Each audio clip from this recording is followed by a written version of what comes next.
प्रिय श्रोतागण, आज देश और विश्व में कुछ ऐसी परिस्थितियां हैं और सदैव रही भी हैं कि हर व्यक्ति अपना सोचता है, अपने घर का सोचता है और जो घर से जितना दूर है उसको उतना ही भूलता है। भूल जाए वहां तक भी कोई बात नहीं, लेकिन उसका विरोधी और शत्रु भी बन जाता है। यदि ऐसा नहीं होता तो संसार में कभी भी रक्तपात नहीं होता, संसार में कभी भी एक दूसरे के विरोधी नहीं होते। तो आइए मैं आपको आपके वास्तविक घर की ओर ले जाना चाहता हूं।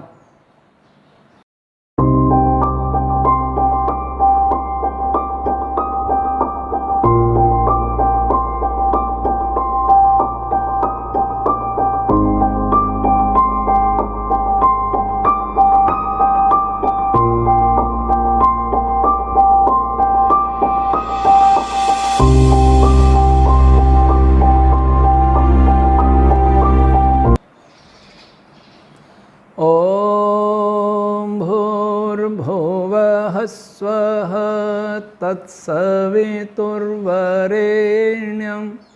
भर्गो देवस्य धीमहि धियो यो नः प्रचोदयात्।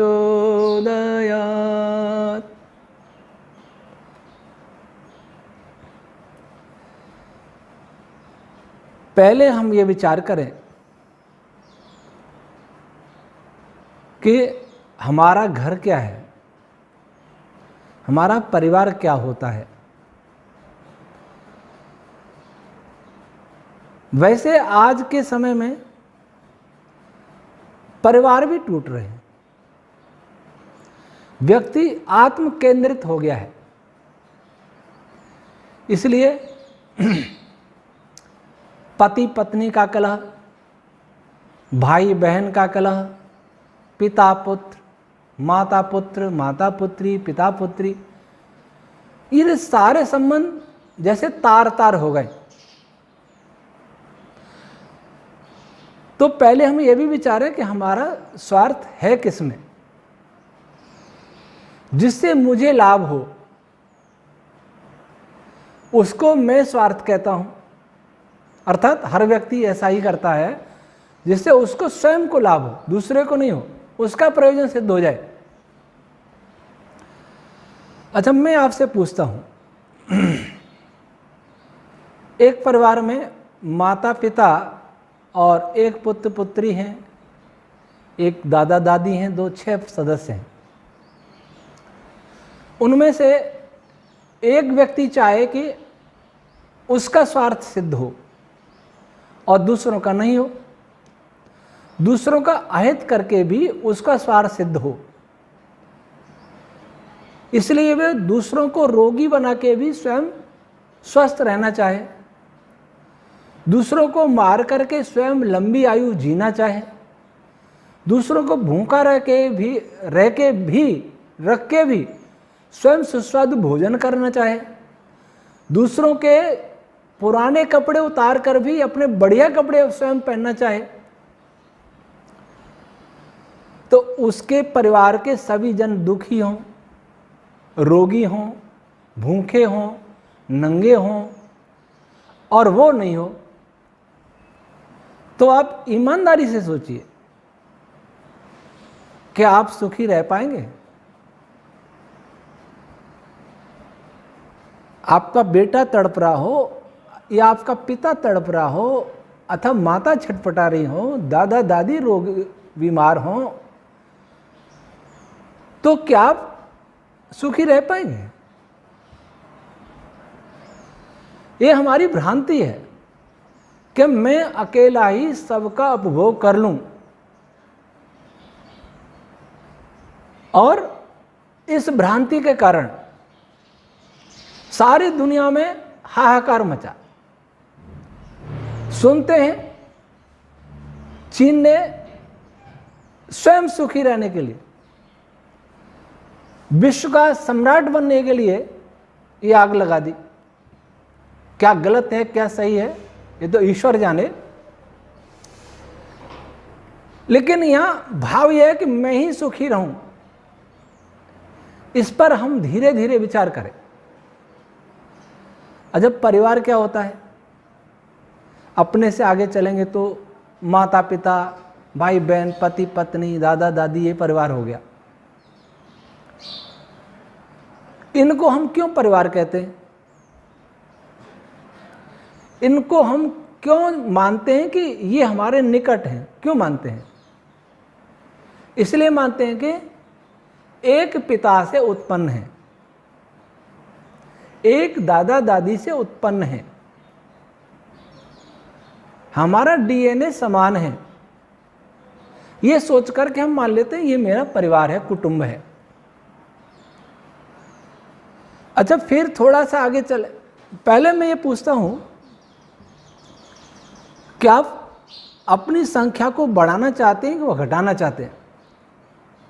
क्यों सभी संप्रदाय वाले लोग अपनी अपनी संख्या बढ़ा रहे हैं, बढ़ाने का प्रयास कर रहे हैं, अपने अपने संगठन बढ़ाने का प्रयास कर रहे हैं। इस्लाम का उदय मक्का मदीना में हुआ और कितने देशों में, 55-60 ऐसे देश हैं उनमें फैला। क्यों? भावना यह थी कि अपना परिवार बढ़ाओ, अपना समाज बढ़ाओ। ईसाई संप्रदाय के कितने देश हो गए, उनमें भी ये भावना थी अपना परिवार बढ़ाओ। दुर्भाग्य से हिंदुओं में ये बात नहीं रही। हिंदुओं में क्या बात रही? अपना परिवार घटाओ। कैसे घटाओ? थोड़ा सा किसी से भूल हो गई, ये धर्म भ्रष्ट हुआ, इसको बाहर कर दो, इसको हिंदू धर्म से बाहर कर दो, इसको जाति बाहर कर दो, यह अछूत है, नीचा है। अन्य संप्रदाय वालों ने अपने परिवार को बड़ा करने का प्रयास किया और जो हिंदू कहे जाते हैं इन्होंने अपनी संख्या को कम करने का प्रयास किया। उन्होंने परिवारों को, परिवार का दायरा बढ़ाया, इन्होंने परिवार का दायरा घटाया। और घटाने के लिए इनका कथित धर्म ही जिम्मेदार है, क्योंकि वो वेद को नहीं समझते थे। अब आगे बात करें, हम सोचते हैं कि ये एक परिवार है। अच्छा, डीएनए तो फिर उसके आगे जाएंगे, चाचा हैं, ताऊ हैं और हैं, तो उनका डीएनए भी समान होगा, थोड़ा सा अंतर आता चलेगा। और पीछे जाएंगे तो सारी मानव जाति का डीएनए लगभग समान है, थोड़ा बहुत अंतर आता है। अब यूं डीएनए की बात करें तो, कोशिका की बात करें तो प्राणी कोशिका में बहुत समानता होती है, चाहे मनुष्य की हो, चूहे की हो, गधे की, घोड़े की। वनस्पति कोशिका से वो प्राणी कोशिका, जंतु कोशिका अलग है। और एक तो परिवार बढ़ाने का तरीका यह है कि सब मेरी बात मानो और मेरे अधीन हो जाओ। ये मेरा परिवार बड़ा हो गया, अधीन नहीं हो गए तो उसको मार दिया जाएगा। इस आधार पर इस्लामवादी संप्रदाय बढ़े। और एक तरीका यह भी हो सकता है कि हम बिना किसी परिवर्तन के पहले जो मनुष्य जाति है उसको एक परिवार मान लें, पहले परिवार मान लें, फिर अपनी विचारधारा का प्रचार करें। और विचारधारा का प्रचार करते समय ये अवश्य ध्यान रखें कि अगला व्यक्ति है उसकी क्या विचारधारा है उसको सुन लें, और दोनों में से जो भी सत्य हो, जो भी अधिक हितकारी लगे उसको ही स्वीकार कर ले, एक अच्छा परिवार बन जाएगा।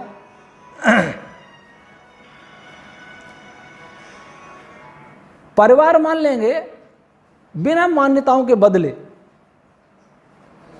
तो परिवार मान के क्या होता है, किसी परिवार में कोई समस्या है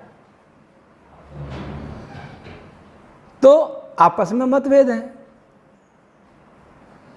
तो पहले हम ये मानेंगे कि ये परिवार है, और फिर कहेंगे कि आप अपने अपने विचार रखिए,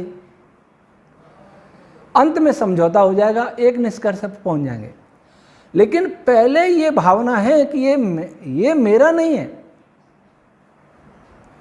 पहले ही दीवारें खड़ी कर लेंगे तो फिर संवाद नहीं होगा, विवाद होगा, कलह होगा, रक्तपात होगा। यही हुआ और यही आज भी जारी है। अच्छा, ये बताइए कि एक पिता से पैदा हुई संतान, एक दादा परदादा से पैदा हुई संतान, आगे इसकी पीढ़ी जाए, पीढ़ियां पीछे चलाते रहें, क्यों पिता पर ही रोकें, क्यों दादा पर ही रोकें, क्यों परदादा पर रोकें? क्यों नहीं हम सोचें कि मनुष्य जाति एक है और जो सृष्टि के प्रारंभ में मनुष्य पैदा हुए थे उन सबका पिता कोई नहीं था, कोई माता नहीं थी, और ईश्वर ने सबको बनाया, एक चेतन शक्ति ने बनाया, कोई हाथ पैर वाले किसी ने नहीं बनाया, किसी चेतना शक्ति ने बनाया और एक ही मिट्टी से बनाया, अर्थात एक ही पदार्थ से बनाया।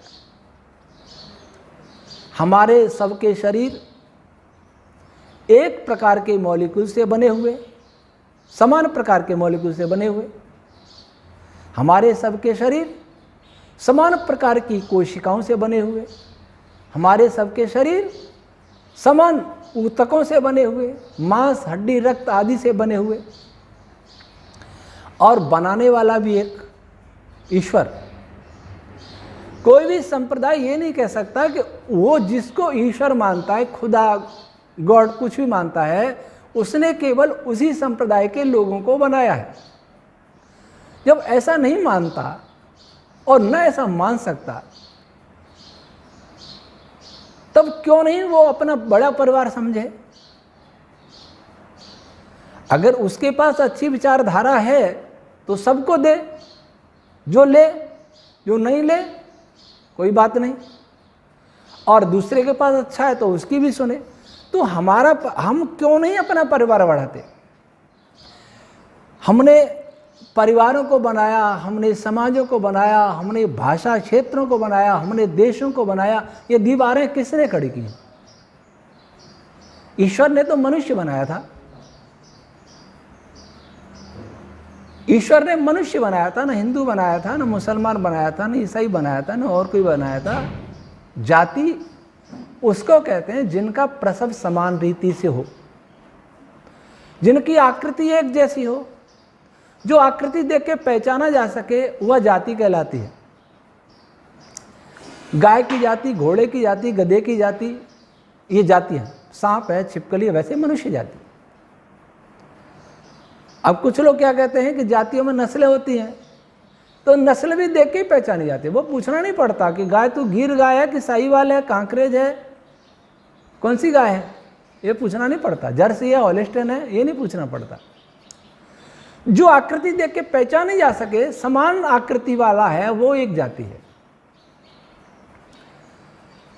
तो हम सभी अपना परिवार बढ़ाएं, अगर ऐसा कर लें, अपने परिवार से आगे चलकर गांव को परिवार मान लें, गांव से आगे बढ़कर तहसील को परिवार मान लें, जिले को, राष्ट्र को और विश्व को, तो धरती पर तो शांति रहेगी। और सोचिए जरा, आप जिस संकीर्ण मानसिकता में जी रहे हैं, ये मेरा परिवार, ये मेरा परिवार, ये मेरा स्वार्थ, सबके अधिकारों को छीन करके मेरे अधिकार पूरे होने चाहिए, वो वास्तव में कुछ नहीं है। और पृथ्वी को देखें तो ये हमारे सौर मंडल का एक मध्यम श्रेणी का ग्रह है। हमारी पृथ्वी का पिता सूर्य है, वह इस पृथ्वी से 13 लाख गुना बड़ा आयतन में, और मास में, जिसको साधारण भाषा में वजन कह दें, 3,30,000 गुना है। बृहस्पति ग्रह हमारी पृथ्वी से बहुत बड़ा है। तो हमारी पृथ्वी भी अपने सौरमंडल में एक छोटा सा स्थान रखती है। जिसने मुझे बनाया है, जिसने मेरे परिवार के सदस्यों को बनाया है, गर्भ के अंदर माता पिता नहीं बनाते। गर्भ में निर्माण कौन करता है? यहां कोई विज्ञान वाला कहेगा कि नहीं नहीं अपने आप होता है। आजकल रोबोट बन गए, ऐसे ऐसे रोबोट हैं। वो भला आदमी ये नहीं सोचता कि रोबोट को किसी मनुष्य ने बनाया। रोबोट कोई अपने आप नहीं बन गया है। अगर स्वयं को रोबोट ही मानते हो तो भी रोबोट किसी ने बनाया है। कोई बनाता है उसको, कोई डिजाइन करता है, पर इतनी अकल नहीं लगानी। तो सौरमंडल में संपूर्ण पृथ्वी भी बहुत छोटी है। अपनी गैलेक्सी पर विचार कर। क्यों मैं ये विचार क्यों कर रहा हूं? जिसने मेरे शरीर के इस हाथ को बनाया है, इसकी एक एक कोशिका को बनाया है, उसी ने इस संपूर्ण सौरमंडल को बनाया है। तो क्यों न हुआ ये मेरा परिवार? पृथ्वी नहीं, संपूर्ण सौरमंडल में अगर कोई मनुष्य रहता है तो वो भी तो मेरा भाई हुआ। कोई प्राणी रहता है, मनुष्य क्यों, सभी प्राणी उसी पिता की संतान है। अब सौरमंडल से आगे चलें। अपनी गैलेक्सी है मिल्की वे। इसमें अपने जैसे माना जाता है कि लगभग 200 करोड़ सूर्य हैं। उनके भी अपने परिवार होंगे, होंगे नहीं हैं? तो अपनी गैलेक्सी में इस सौरमंडल का 200 करोड़वां हिस्सा है। तो अपने परिवार सौरमंडल से आगे बढ़ जाता है। 200 करोड़ गुनी गैलेक्सी अपना परिवार है। क्यों? कि जिन तत्वों से मेरा शरीर बना है उन्हीं तत्वों से गैलेक्सी बनी है। वही एटम, वही मॉलिक्यूल, वही इलेक्ट्रॉन, प्रोटॉन, न्यूट्रॉन, वही क्वार्क्स, वही फोटोन और भी सब कुछ स्ट्रिंग उसी से बना है। तो संपूर्ण गैलेक्सी में जो भी प्राणी होंगे उनको बनाने वाला पिता और जिससे बना प्रकृति माता वो एक ही है। और अपनी गैलेक्सी का ब्रह्मांड में कोई स्थान नहीं है, बहुत कम स्थान है। क्योंकि लगभग 200-300 करोड़ गैलेक्सियों को अब तक वैज्ञानिकों ने देखा है। इस ब्रह्मांड का व्यास, त्रिज्या 10⁻26 मीटर वैज्ञानिकों ने मानी है, जो देखी गई है, विजिबल यूनिवर्स। और इसका वजन मास 10⁻55 किलोग्राम है। तो जो भी गैलेक्सी में जितनी भी गैलेक्सियां हैं उन सब का स्ट्रक्चर भी ऐसा ही है जैसे हमारे शरीर का है, अर्थात उन्हीं पदार्थों से बना। कुछ आगे पीछे होते हैं लेकिन मूल तत्व वही है। तो हमारा इतना बड़ा परिवार जिसको बनाने वाला एक ही पिता है, जिस पदार्थ से बना वह भी एक ही प्रकृति माता है, और सभी जो भी जीव हैं उनमें हमारे जैसा ही आत्मा है। तो हम कहां जी रहे हैं? मैं और मेरा। मैं भी विराट हूं, विराट परमात्मा का पुत्र हूं, उसका अंश नहीं हूं मैं। ये मान्यता ठीक नहीं। मैं ब्रह्म नहीं हूं, न मैं ब्रह्म का अंश हूं, लेकिन उस ब्रह्म ने मुझे शरीर दिया है, इसलिए ब्रह्म मेरा पिता अवश्य है। वही हमारा राजा है, वही हमारी माता है, वही बंधु है, वही सखा है। तो इतने बड़े व्यापक घर को छोड़कर हम अपने जो छोटा सा हमने घर बना रखा है, बहुत बड़ी बिल्डिंग होगी, अंबानी की बहुत बड़ी बिल्डिंग होगी, बिल गेट की बहुत बड़ी बिल्डिंग होगी, और जो राष्ट्रों को तहस नहस करके सर्वशक्तिमान बनना चाहते हैं उनकी भी बिल्डिंग होगी। वे सोचे इस विराट परिवार में उनका क्या स्थान है? अरे उनकी पृथ्वी का स्थान नहीं, उनके सौरमंडल का स्थान नहीं, तो उनका क्या स्थान है? आप सोचेंगे मैं धर्म की बात करने लग गया। मैंने ये विज्ञान की बात की है। क्या विज्ञान इस बात को नहीं कहता कि संपूर्ण ब्रह्मांड जिस मटेरियल से बना है उसी मटेरियल से हमारे शरीर भी बने? कैसा विज्ञान नहीं कहता? आप नहीं कहते क्या? जो नहीं कहता इसका मतलब वो विज्ञान नहीं पढ़ा, वो केवल बातें करता है। अब आप कहेंगे उसमें ईश्वर कहां से आ गया? विज्ञान बहुत सारा डिस्कशन करता है, बहुत सारी कैलकुलेशन करता है, बहुत सारे एक्सपेरिमेंट करता है, ऑब्जर्वेशन करता है, विश्लेषण करता है, कैसे बना कैसे बना।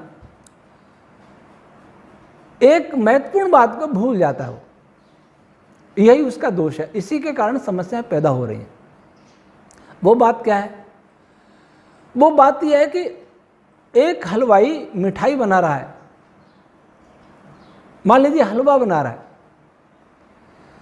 हलवा बना रहा है तो केमिस्ट्री का व्यक्ति एक रसायन विज्ञानी से पूछें कि हलवा कैसे बना, तो बताएगा इतने % इसमें घी है, इतने % शक्कर है, इतने % आटा है या सूजी है या जो भी है।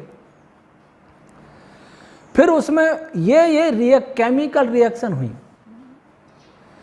ये जो केमिकल रिएक्शन है इसका धर्म विरोध कहां करता है? तो क्या अंतर क्या है? जो धर्म है, मजहब की बात नहीं कर रहा मैं, जो वैदिक धर्म की बात करता हूं। वैदिक धर्म ये भी बताता है कि क्या क्या केमिकल रिएक्शन हुई, ये वैदिक फिजिक्स बताता है, जो आप बताते हैं मॉडर्न फिजिक्स वाले। और उससे भी आगे चल के वैदिक फिजिक्स बताता है। जहां आप रुक जाते हैं वहां हम आगे और बताते हैं। आपकी दौड़ कहां तक है? आपकी दौड़ है इलेक्ट्रॉन, प्रोटॉन, न्यूट्रॉन, और बहुत करेंगे तो क्वार्क, और बहुत करेंगे तो स्ट्रिंग वाले, उनको भी सब नहीं मानते। वहां दौड़ आपकी समाप्त हो गई। उसके आगे दौड़ हमारी शुरू होती है कि स्ट्रिंग कैसे बने, तो वहां तक हम जाते हैं। तो हम जो आप बता रहे हैं कि कैसे कैसे ब्रह्मांड, वो भी वैदिक फिजिक्स बताता है, लेकिन उससे आगे फिर चल के बताता है कि ये अंत कहाँ है? अंत इसका प्रकृति पर है, जो basic material cause of the creation है। उसको प्रकृति कहते हैं, नेचर नहीं। नेचर जो आज कहते हैं, नेचर पहाड़ है, पक्षी हैं, पेड़ हैं, पौधे हैं, समुद्र हैं, ये नेचर इसको कहते हैं। ये नेचर नहीं है, ये प्रकृति से बने हुए सब पदार्थ हैं। तो इतना तो चलो, आप आगे बढ़ेंगे तो और आगे बढ़ जाएंगे, चलिए कोई बात नहीं, वैदिक फिजिक्स के साथ मिल के चलेंगे तो। लेकिन एक बात वहां वैदिक फिजिक्स जाके यहां रुक जाती है, वहां वैदिक स्पिरिचुअलिटी आती है। वो क्या बताती है? सब बात समान है। वैदिक फिजिक्स और मॉडर्न फिजिक्स में वैदिक फिजिक्स थोड़ा आगे है, थोड़ा नहीं बहुत, कई चरण आगे है। लेकिन एक प्रश्न की मिठाई में रिएक्शन कैसे हुए, आटे में कैसे हुए, घी में कैसे हुए, कितना ऊष्मा, कितना टेम्परेचर, क्या क्या चाहिए, वो सब पता लगा। लेकिन ये बात फिजिक्स का विषय नहीं है कि इसको बनाने वाला एक हलवाई था। ये केमिस्ट्री का व्यक्ति नहीं बता सकता, उसका विषय भी नहीं। तो उसने नहीं बताया, हलवा बनाने की विधि बता दी, सारी केमिकल पूरा रिएक्शन बता दिए, पूरा विश्लेषण एनालिसिस कर दिया उसने, और अच्छा काम किया, बहुत बड़ा काम किया। लेकिन उसने ये नहीं बताया कि इसको बनाने वाला एक व्यक्ति था, क्योंकि वो केमिस्ट्री का विषय नहीं है, क्योंकि वो फिजिक्स का भी विषय नहीं है। ये विषय है वैदिक फिलॉसफी का। उसने बताया कि जो आप बता रहे हो, वो एक व्यक्ति ने इस प्रकार के क्रियाएं की, तब ये केमिकल रिएक्शन प्रारंभ हुए। शक्कर को, घी को, आटे को रख देते, अग्नि भी रख देते वहां जला करके, तो ये सब बनता नहीं। जब ये बताया कि हलवाई था, तो खाने वाले की भावना हलवाई से जुड़ जाएंगी कि इसने कितना अच्छा प्रसाद बनाया है। और जब ये ना बताएंगे बनाया है किसी ने, तो आप खा पी के हाथ पहुंच के हाथ धो के चले जाएंगे कुल्ला करके, किसी को धन्यवाद तक नहीं देंगे। यही हो रहा है, यही सोचेंगे आप, मेरा खाना अधिकार है, इसलिए मैं सबके हिस्से का हड़प के खा जाऊं। लेकिन जब आपको अध्यात्म बताएगा कि इस सब को रिएक्शन के पीछे, ब्रह्मांड के निर्माण के पीछे, ब्रह्मांड के संचालन के पीछे, एक एक क्रिया के पीछे, चाहे वो क्रिया आप फिजिक्स के द्वारा जानते हैं, चाहे केमिस्ट्री के द्वारा जानते हैं, चाहे जूलॉजी बॉटनी के द्वारा जानते हैं, चाहे जियोलॉजी के द्वारा जानते हैं, एक चेतना काम कर रही है। जब चेतना काम कर रही है तो आपको लगेगा कि मैं उस चेतना का ही, मेरा शरीर उस चेतना के द्वारा ही बनाया हुआ है, इसलिए वह चेतना मेरे माता पिता के समान है। जब ऐसा मानेंगे तो जिन जिन के शरीर हैं वो सब अपने भाई दिखाई देंगे, जैसे पिता की संतान भाई बहन दिखाई देते हैं वैसे दिखाई देंगे। और जब तक ऐसा नहीं मानेंगे तो आपको एकाधिकार की प्रवृत्ति आपकी बढ़ती जाएगी। अच्छा, कुछ लोग कहते हैं हम तो ईश्वर को नहीं मानते। ईश्वर को नहीं मानते, पहले तो इसी बिंदु पर विचार कर लें, और वो हमारी दूसरे भी वीडियो बहुत है, मैं यहाँ बताने नहीं बैठा। मान लीजिए ईश्वर को नहीं मानते, कोई बात नहीं, तो आप किसको मानते हैं? इस संसार में जो भी संप्रदाय हैं, कुछ संप्रदाय कैसे हैं जो ईश्वर को मानते हैं, जैसे वैदिक सनातन मत, इस्लाम मत, ईसाई मत, सिख तो वैदिक के भाग हैं, ये ईश्वर को मानते हैं। यहूदी हैं,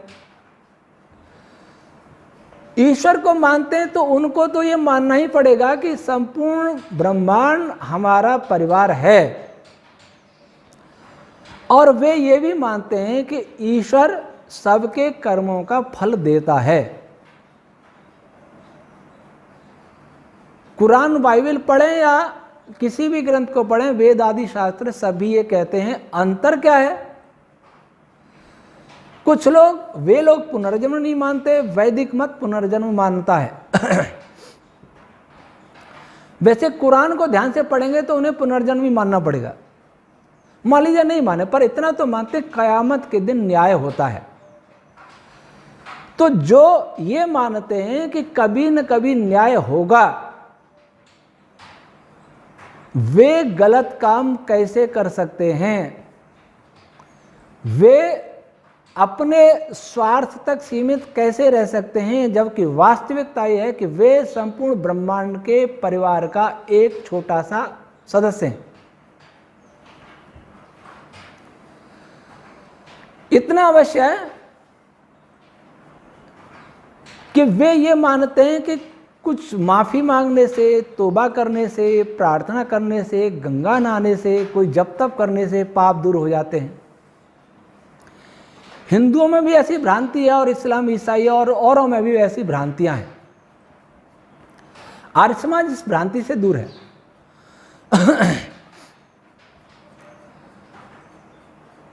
अब इस पर थोड़ा सोचिए कि एक परिवार का पिता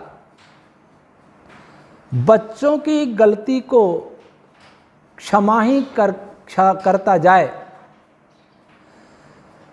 एक देश का राजा अथवा किसी न्यायालय का न्यायाधीश अथवा पुलिस का अधिकारी अपराधी को क्षमा ही करता जाए, उसके पैर पकड़ने से, हाथ जोड़ने से, माफ़ी मांगने से, तो अपराध बढ़ेंगे अथवा घटेंगे? आप अपने हृदय से पूछना।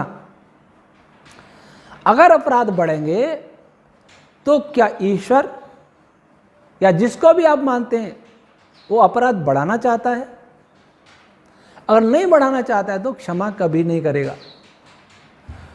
उसको अपनी पूजा कराने का कोई स्वार्थ नहीं है, उसको अपनी प्रार्थना कराने का, नमाज पढ़ाने का कोई उसका अपना स्वार्थ नहीं है। ये तो हम सब अपने स्वार्थ के लिए पढ़ते हैं, अपने स्वार्थ के लिए पूजा, उपासना, जप, ध्यान, तप सब करते हैं। वो क्या स्वार्थ? वास्तविक स्वार्थ है कि उस ध्यान से, उस पूजा से हमारे पाप करने की प्रवृत्ति कम हो जाए या बंद हो जाए, मिट जाए। जो किया है वह तो भोगना है, लेकिन आगे बुरे काम करने पर ब्रेक लग जाए ताकि आगे अच्छा फल मिले, इसलिए हम करते हैं। चोर अपराधी व्यक्ति पुलिस को या न्यायालय को हर समय याद करे तो वो अपराध नहीं कर सकता। अपराध वही करता है जो या तो इनको भूल जाता है या फिर ये सोचता है कि मैं इनको पैसे के द्वारा खरीद सकता हूँ अथवा किसी राजनीतिक प्रभाव से इनको खरीद सकता हूँ, दबा सकता हूँ, वही व्यक्ति अपराध करता है। लेकिन जब आप ये मानते हैं कि ईश्वर वो परब्रह्म है, खुदा कहो या कुछ भी कहो, वो किसी से भी प्रभावित नहीं होता, वो किसी के भी दबाव में नहीं आता, वो किसी भी लोभ में नहीं आता, उसका अपना कोई स्वार्थ नहीं है, इसलिए वो क्षमा कभी नहीं करेगा। ये भावना आएगी तो आप अपराध नहीं करेंगे। तो जो ईश्वर को मानते हुए भी संसार में खून बहाते आए,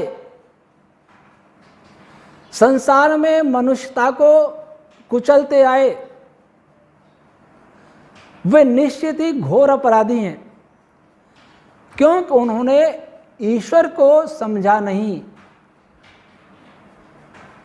जो ईश्वर को न माने फिर पाप करे उसका पाप कम है, लेकिन जो ईश्वर को मान के भी पाप करता है वो अधिक पापी है, क्योंकि वो स्वयं को पाप करते हुए भी धर्मात्मा मानता है और दिखाता है।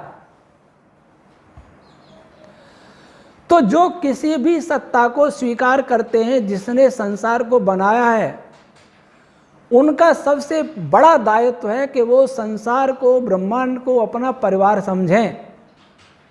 पहला दायित्व उनका है। अब जो ईश्वर को नहीं मानते लेकिन कर्म फल को मानते हैं, जैसे जैन और बौद्ध मत, कर्म फल मानते हैं तो वे भी अपराध नहीं कर सकते, उन्हें भी नहीं करना चाहिए, क्योंकि वे मानते हैं कि कर्म का फल अवश्य मिलता है। अगर वे फिर भी दुष्कर्म करते हैं तो वो बड़े अपराधी हैं। ये हुई अध्यात्म वालों की बात। अब मैं उनकी बात करूं जो अपने को नास्तिक, डंके की चोट नास्तिक कहते हैं। वो ये कहते हैं कि हम किसी को नहीं मानते, ईश्वर की सत्ता को नहीं मानते, हम शरीर को एक मशीन मानते हैं, एक रोबोट मानते हैं। अब मैं उनसे पूछना चाहता हूं, मान लीजिए मैं एक रोबोट हूं,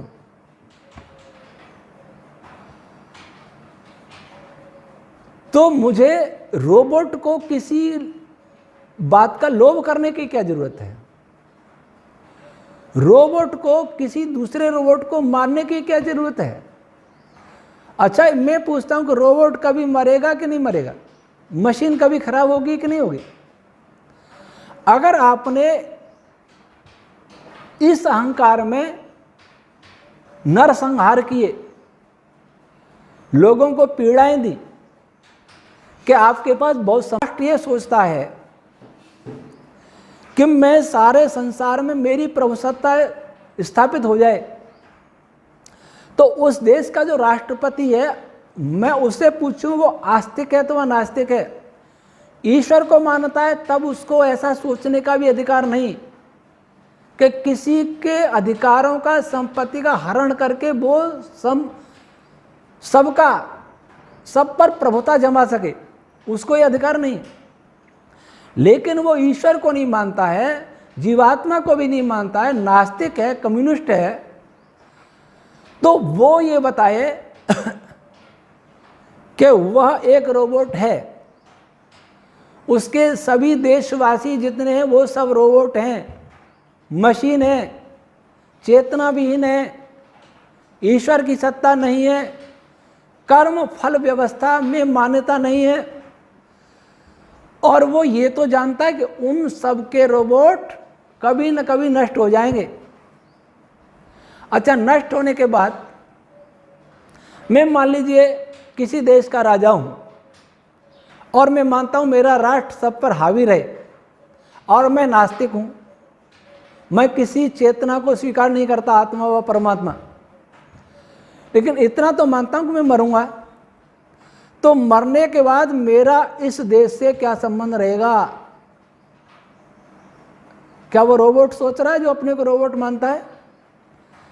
मरने के बाद इस देश में जितने रोबोट घूम रहे हैं, क्योंकि जो कम्युनिस्ट है वो तो रोबोट ही मानता है, उसके लिए आत्मा परमात्मा का कोई अस्तित्व नहीं है, कोई कर्म फल व्यवस्था का अस्तित्व नहीं है। तो सारे रोबोट मर जाएंगे। अच्छा, सारे एक रोबोट का दूसरे से क्या रिलेशन है? जब आप अपने को मशीनें मांग रहे, तो मशीन कभी संग्रह नहीं करती है, मशीन कभी अधिकार नहीं जताती है, मशीन काम क्रोध लोभ अहंकार आदि नहीं दर्शाती है। तो आप क्यों दर्शा रहे हैं? कितना भी धन हो, मान लीजिए मेरे पास सोने का महल हो, सोने का नहीं, सोने का गोल्ड, उस गोल्ड को मैं खा नहीं सकता।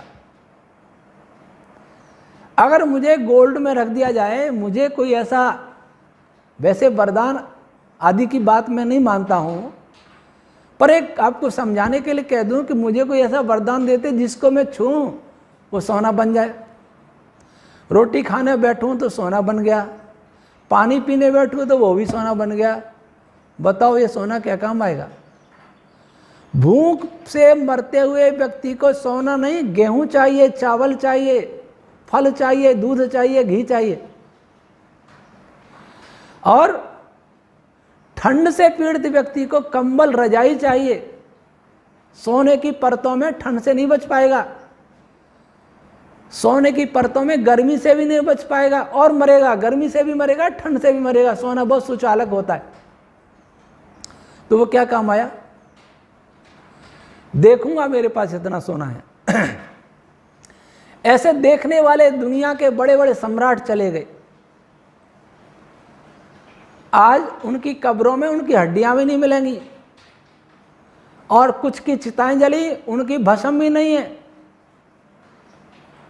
उनकी भस्मों पर गीदड़ लेट लगाते हैं, धूल उड़ाते हैं। वैसा जो अपने को मानता है कि मैं सम्राट बन जाऊं, उसका भी ऐसा ही हो जाएगा। 10 साल जिएगा, 20 साल जिएगा, 40 साल जिएगा, उसके लिए, केवल उसके लिए, उसमें भी वो वही खाना खाएगा जो दूसरे खाते हैं। शरीर ढकने के लिए कपड़े पहनेगा, रहने के लिए एक मकान होगा, उसके लिए इतने अत्याचार। क्या इसको वैज्ञानिक सोच कहेंगे या मूर्खता कहेंगे? अगर आप वैज्ञानिक सोच रखते हैं, तब भी आपको यह समझना होगा कि आपका शरीर का जो क्रिया विज्ञान है, वही क्रिया विज्ञान उन शरीरों का भी है जिनको आप सता रहे हैं, जिनका आप नरसंहार कर रहे हैं। आप में चेतना नहीं है, उनमें भी चेतना नहीं है, तब भी यह तो है कि वो एकता है, एक एकत्व है। सब एक पदार्थ के बने हैं। अगर इसी संबंध को देखें, तब भी वो आपके भाई हैं।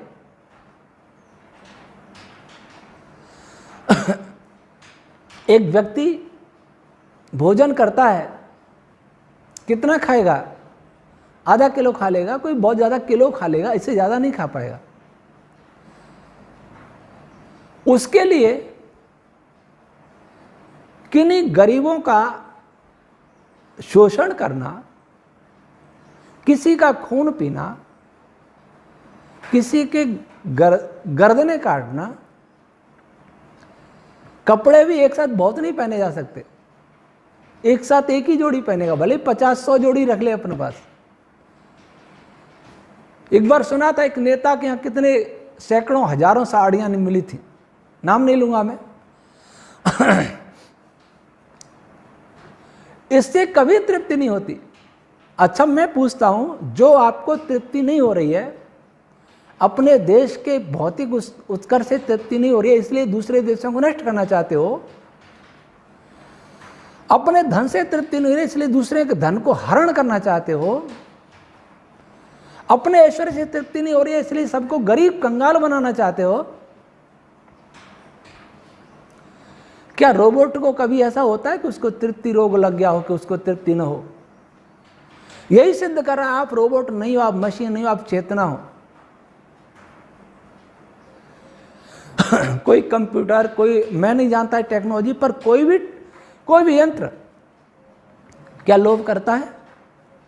क्या अहंकार करता है? क्या क्रोध करता है, क्या ईर्ष्या करता है, क्या घृणा करता है, यही बताता है कि आप एक चेतना हो। और जो दिख रहा है वो तो आपका आवरण है। अगर आप चेतना मानेंगे तो भी आपको सभी अपने भाई ही प्रतीत होंगे, भाई नजर आएंगे। ये एक जीवन की वास्तविकता है, एक संसार की वास्तविकता है। यही विज्ञान है, और ऐसा विज्ञान है जहां अध्यात्म और भौतिक पदार्थ विज्ञान दोनों साथ साथ चलते हैं, दोनों मिलकर चलते हैं। वैदिक धर्म अध्यात्म और विज्ञान का समन्वय का नाम है। वैदिक विज्ञान आध्यात्मिक और फिजिकल साइंस दोनों के समन्वय का नाम है। आधुनिक विज्ञान एकांगी है, और ये मजहब जितने बने हैं ये भी एकांगी है।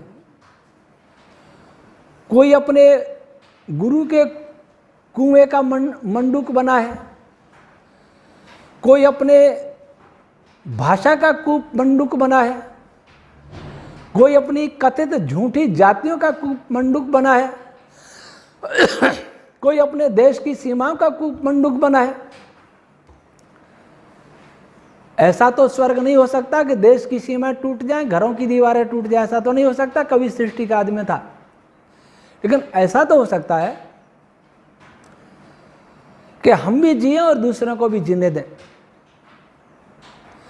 हमारा देश भी सुखी रहे, पड़ोसी और विश्व के सभी देश सुखी रहें। हमारा परिवार सुखी रहे, हमारे पड़ोस और गांव के भी परिवार सुखी रहें। हमारा गांव सुखी रहे, हमारे देश और प्रांत के अन्य गांव भी सुखी रहें। यही वैज्ञानिकता है, यही धार्मिकता है, जो मजहब यह नहीं सिखाता लेकिन अपने को धर्म कहता है, जो साइंस यह नहीं सिखाता लेकिन फिर भी अपने को साइंस कहता है। वे दोनों ही पाखंडी हैं। जब तक हमारे मन में ये भावना नहीं आएगी कि हम विराट अपने घर को समझें, घर की दीवारों से निकलकर अपनी आत्मीयता के सीमाओं को गांव तक, जिले तक, प्रांत तक, राष्ट्र तक, विश्व तक, ब्रह्मांड तक नहीं ले जाएंगे, तब तक हमारी भक्ति पाखंड है, और तब तक हमारा वैज्ञानिक अभिमान भी पाखंड है।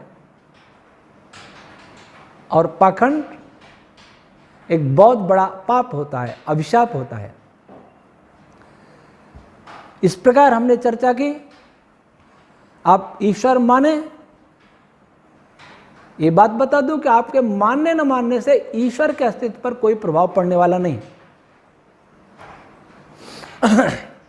बिजली के तारों में बिजली करंट प्रवाहित हो रहा है कि नहीं हो रहा, आपके कहने से कोई प्रभाव पड़ने वाला नहीं। वो करंट है तो है, नहीं है तो नहीं है।